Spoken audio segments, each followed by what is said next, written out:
gue nggak bisa bilang, wah Samsung Galaxy A56 ini jelek. Tapi gue nggak bisa bilang Samsung Galaxy A56 ini juga bagus banget juga. Jadinya benar-benar ada di tengah. Makanya gue tadi bilang, ini mid-range banget nih, mid-range sejati.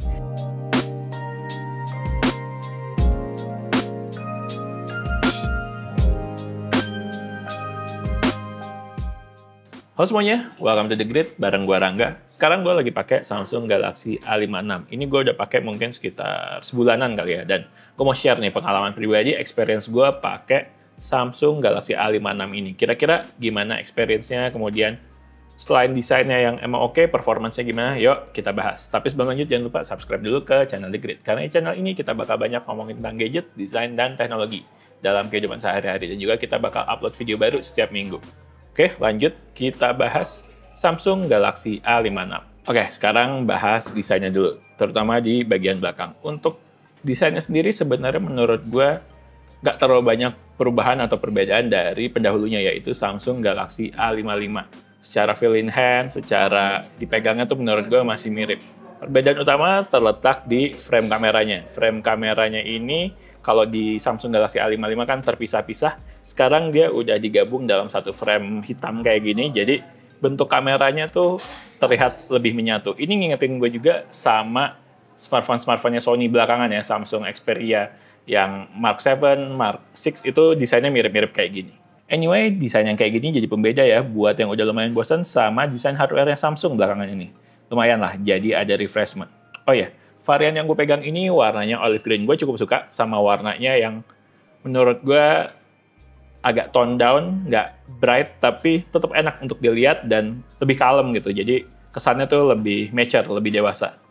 Oh ya, tadi gue ngomongin sedikit tentang feel in hand-nya. Feel in hand maksudnya itu ketika dipegang gini. Nah, feel ini gue rasain nyaris sama persis ketika gue megang Samsung Galaxy A55 yang waktu itu gue sempat ngomong juga bahwa feel in hand-nya tuh agak tajam di sisi-sisi sampingnya ya, terutama di frame-nya yang udah berbahan aluminium ini. Dan feel-nya masih mirip, tapi ini nggak setajam ketika gue megang Galaxy A55. Tapi di luar itu, looks-nya jadi lumayan premium dengan kombinasi frame aluminium dan bagian belakangnya yang kaca. Kelihatan ganteng gitu. Di sisi kanannya ini terdapat key island. Ini adalah tempat tombol volume, tombol sleep wake button-nya.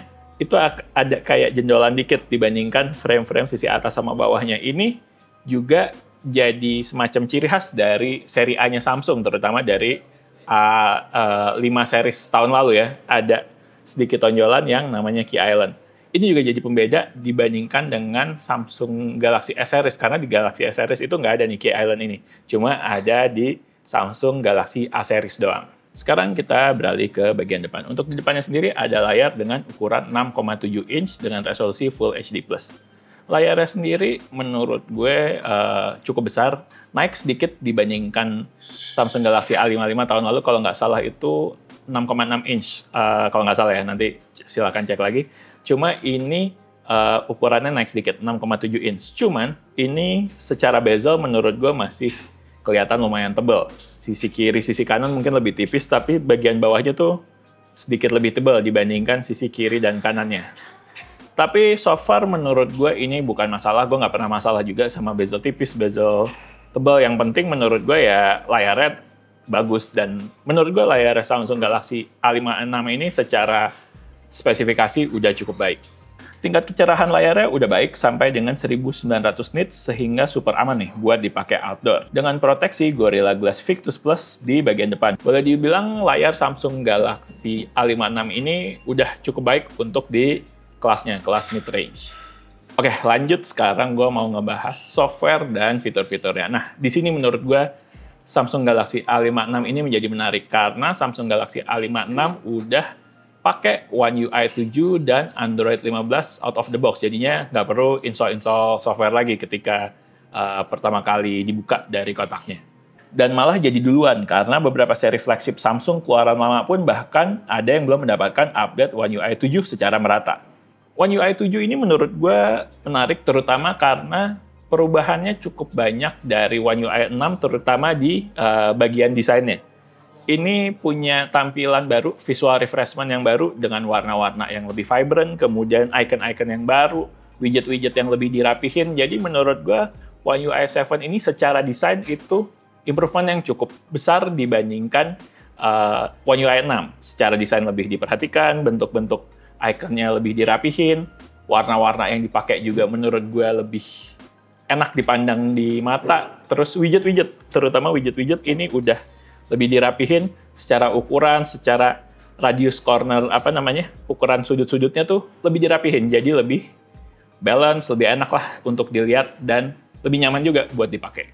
Jadi secara desain One UI 7 ini kelihatan fresh, kelihatan baru, tapi di satu sisi juga terasa familiar karena secara mungkin UX-nya ya, secara UX-nya itu nggak terlalu berbeda jauh dibandingkan seri-seri sebelumnya. Tapi secara tampilan visual ini update yang cukup besar. Nice.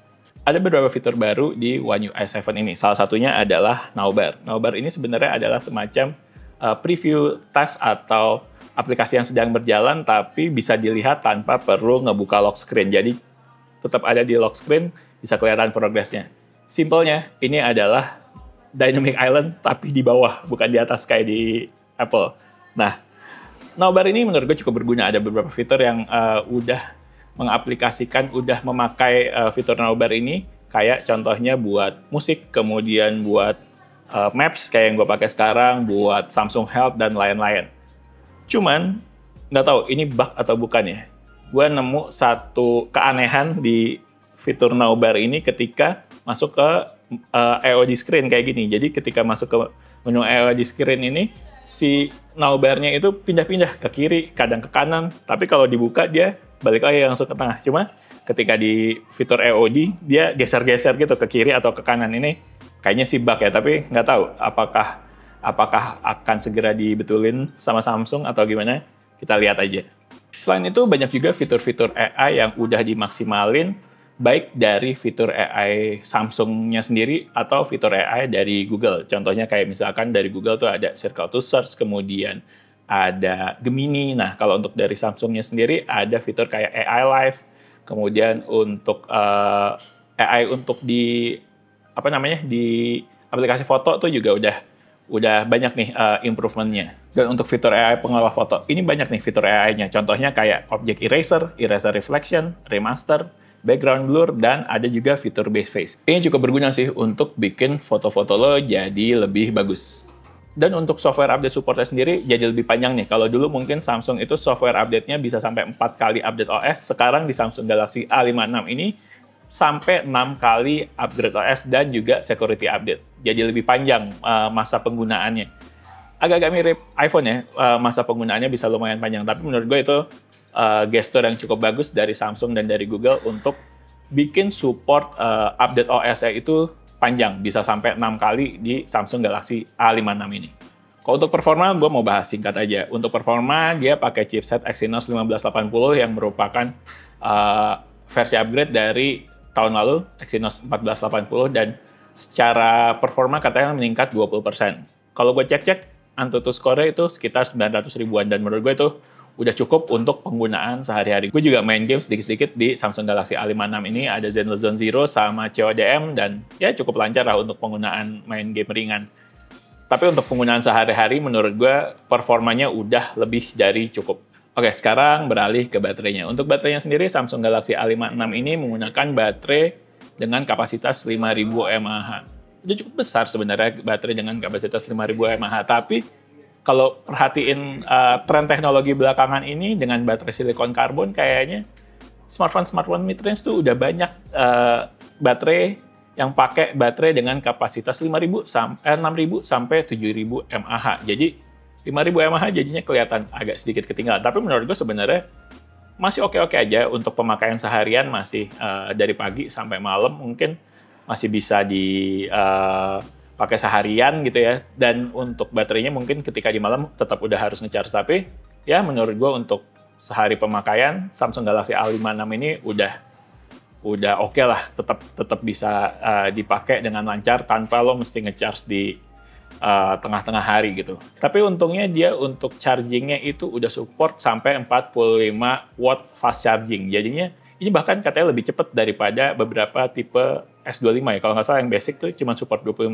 watt fast charging. Ini udah support 45 fast charging. Jadi untuk nge-charge dengan charger yang fast charging ini udah bisa dan udah cukup besar juga, 45 watt, udah cukuplah ngecharge 1,5 jam tuh udah mungkin sekitar 70% udah bisa keisi.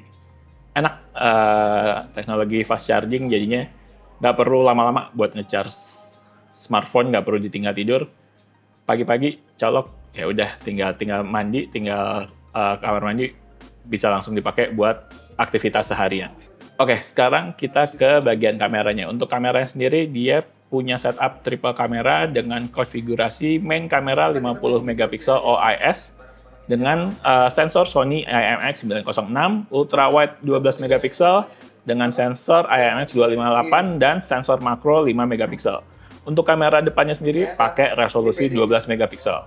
Nah, untuk kamera depannya sendiri walaupun udah bisa ngerekam 4K tapi dia terbatas di 30 fps. Jadi pilihannya cuma 4K 30 fps sama 1080p 30 fps. Tapi untuk 1080p-nya itu juga terbatas di 30 fps aja, nggak ada pilihan 60 fps. Sayang juga ya. Tapi ya udah, yuk langsung dilihat aja foto dan video dari Samsung Galaxy A56.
Ini adalah contoh perekaman video dari Samsung Galaxy A56.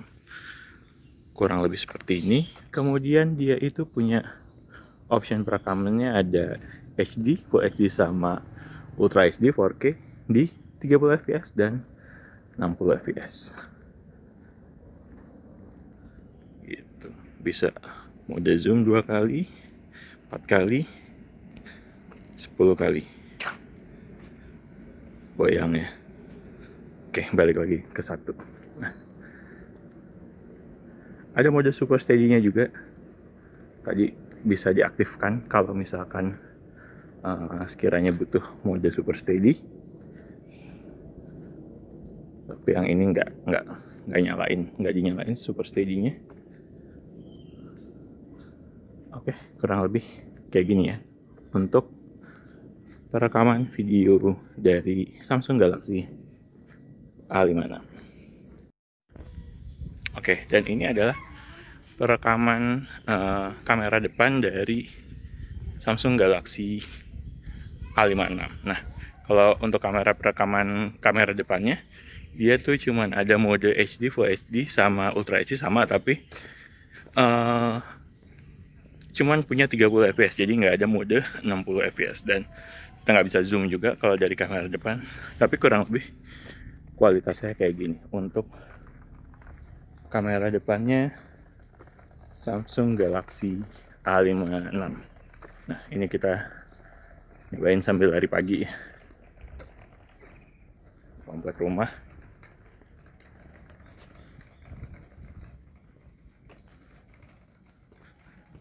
Oke, kurang lebih kayak gitu untuk perekaman kamera depannya Samsung Galaxy A56. Bye. Overall, kesimpulan gue setelah pakai Samsung Galaxy A56 ini setelah kurang lebih sekitar 1 bulan lah ya. Menurut gue ini bener-bener smartphone mid-range sejati. Ini mid-range mentok. Bener-bener posisinya tuh ada di tengah. Baik secara desain, secara fitur-fitur, secara performa, secara spesifikasi, secara kamera, dan secara harga juga. Harga kalau gue cek tuh ada di sekitar 5,5 sampai 6 jutaan untuk yang varian paling bawahnya 8128 GB, dan itu udah agak turun sedikit ya harganya. Jadi gue nggak bisa bilang wah Samsung Galaxy A56 ini jelek. Tapi gue nggak bisa bilang Samsung Galaxy A56 ini juga bagus banget juga. Jadinya bener-bener ada di tengah. Makanya gue tadi bilang, ini mid-range banget nih, mid-range sejati. Dan which is menurut gue itu bukan suatu hal yang buruk ya. Itu bagus menurut gue karena berarti Samsung ngelihat pasar Indonesia banget. Karena kalau gue lihat pasar Indonesia itu sekarang kecenderungannya besar di mid-range. Pilihan-pilihan smartphone mid-range makin banyak dengan range harga di sekitar 5 jutaan tuh menurut gue sweet spot loh untuk masyarakat Indonesia. Spek yang nggak jelek tapi nggak paling tinggi juga, ada di tengah-tengah. Jadi menurut gue buat kebanyakan konsumen atau untuk pasar di Indonesia, Samsung Galaxy A56 ini udah cocok banget dan worth it banget buat dibeli. Oke, sekian video dari The Grid. Like videonya kalau memang suka, subscribe ke channel The Grid, dan follow Instagram kita juga di thegridco.id. Oke, The Grid sign up. Bye.